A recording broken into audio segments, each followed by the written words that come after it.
It's day 3 of the United Nations General Assembly. The presidents of South Sudan and Palestine, as well as the continuation of a Security Council meeting on the ongoing Russia-Ukraine war, is on the agenda today. For more on this, we're joined by Voice of America correspondent Peter Clottey. He's live in New York. Peter, good to have you. Thank you very much for your time. What will happen next? Well, as the African leaders, debate at this ongoing 78th UN General Assembly right here in Manhattan, New York, after they deliver the speeches and the debate, then they go around having sideline events where they try to invite investors to their country, provide the necessary platform, because then it affords these leaders the ability to meet businesses from all around the world who have converged here in New York. So you are having a lot of side events, and of course, not too far from here, about 5 minutes walk from here, President Joe Biden and the First Lady of the U.S., Mrs. Biden, are meeting all African leaders at a art museum right here in New York. It forms part of the effort by the U.S. administration to strengthen bilateral and multilateral relations with Africa and the continent. And a lot of Africans are saying that this affords them the opportunity to woo U.S. investors and other investors from wealthier nations who have also converged seeking to put money in or invest in Africa. So these are the latest developments that are ongoing. Some of them are expressing concern about illicit guns coming from outside the continent, which some of these extremists are using to destabilize countries. So some of these leaders are also talking about the need for stronger partnership with wealthier nations and not to see Africa as a handout place, but as a willful partner which is ready to do business. So these are some of the messages that are coming up after they deliver their messages right here at the UN General Assembly. Well, what is likely going to be top in terms of priorities? I mean, we saw there is, of course, renewed condemnation of Russia's invasion of the Ukraine. There are some who are urging members to live up to their commitments outlined in the UN Charter and so on and so forth. But we also heard, of course, issues around climate change. President Cyril Ramaphosa also speaking very strongly around that and why Africa, in particular as a continent, should continue to suffer the consequences of high polluting nations when it is the least emitter of greenhouse gases. So coming out of this, what is likely going to be prioritized? Well, the priorities are very interesting how you put it, because Africa has a two-pronged solution.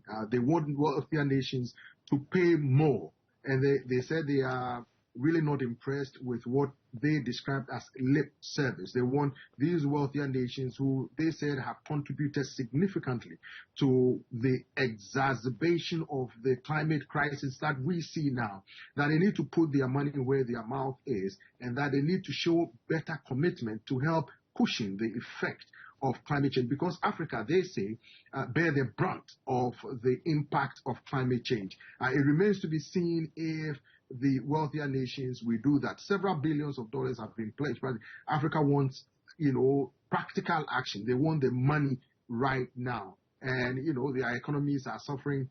A lot of them mentioned it. And some of the leaders are also calling for reparations because of slavery. And, well, it remains to be seen where that will lead. The other item that they've all been talking about is the unanimity among all African nations within the African Union to push hard for reforms at the United Nations, because they said as the UN keeps fanning the flame of encouraging world member states to embrace the tenets of democracy, they said that the UN body itself is not democratic enough. And they expressed concern about the Security Council, that there's no single African country that has the seat of a permanent seat at the UN Security Council. So Africa came up with a single voice to push for security reform. So Africa will have a seat at the table, at the Security Council table. So when decisions are made which affect directly or indirectly Africa would have a say in that. So these are some of the issues being discussed here at the UN General Assembly currently ongoing. So if you read some of the press just ahead of the assembly, You find, for example, U.S. Ambassador to the United Nations, Linda Thomas-Greenfield, briefing some reporters and saying that she believes that what would be key for the U.S. in terms of their messaging would be the conflict in Sudan. What interest would the U.S. actually have in the outcomes of that conflict? You know, the U.S. has always been engaged with the issue of Sudan, or the country of Sudan. Both countries have had a very long relationship. And remember, before South Sudan became South Sudan, U.S. played a key role in ensuring that there's no conflict between the two nations after the split from Sudan to establish the country South Sudan, which effectively became Africa's newest nation. Now, a lot of people are expressing concern about the humanitarian cost of the ongoing conflict, or what some people say is the self-inflicted conflict. Thousands of people have been displaced from their homes. Thousands are reported dead or missing.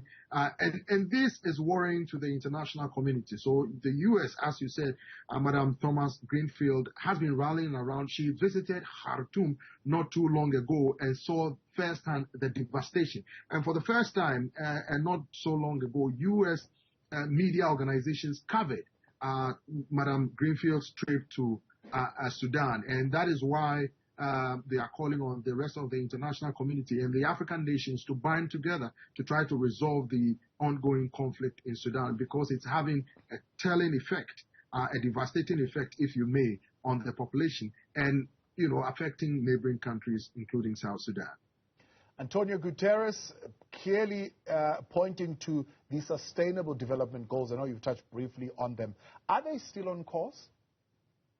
Well, some countries are on course, others not so much. That is why they had the two-day Sustainable Development Goals Summit right here, you know, a day before the UN General Assembly debate started. It ended on the 19th, it began on the 18th, and then on the 19th. And the rallying cry is that for countries that are not doing so well, including African countries and Asian countries and some Western countries in Europe, to encourage them to partner with them to surmount the challenges that they face currently back home, in order to, you know, surmount some of these hurdles that they are going through. This is the halfway to the 2030 target. Some are not doing so well. So one of the reasons why the summit was held was to encourage them, if they need help in other, you know, whether logistical or infrastructural, then other nations who are more well advanced can share with them the technical know-how about how they overcame some of these challenges in order to bring them at par with the rest of the world.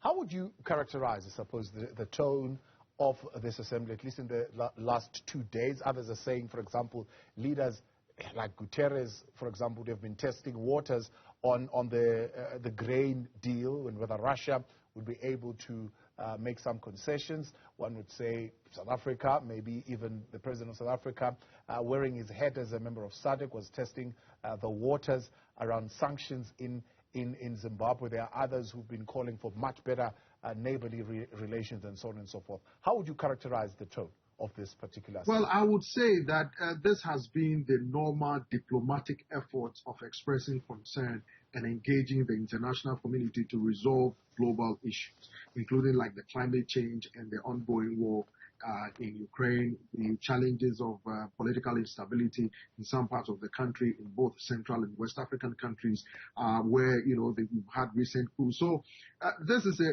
usual way of speaking.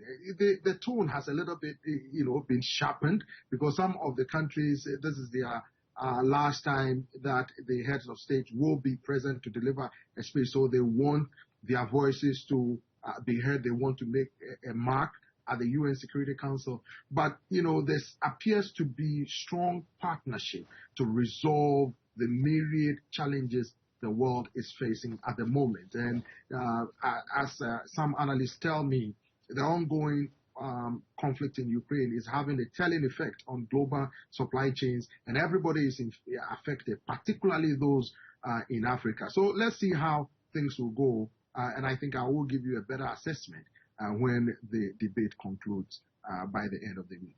Peter, appreciate your time. Peter Clottey is with the Voice of America there, a correspondent live at the UN General Assembly.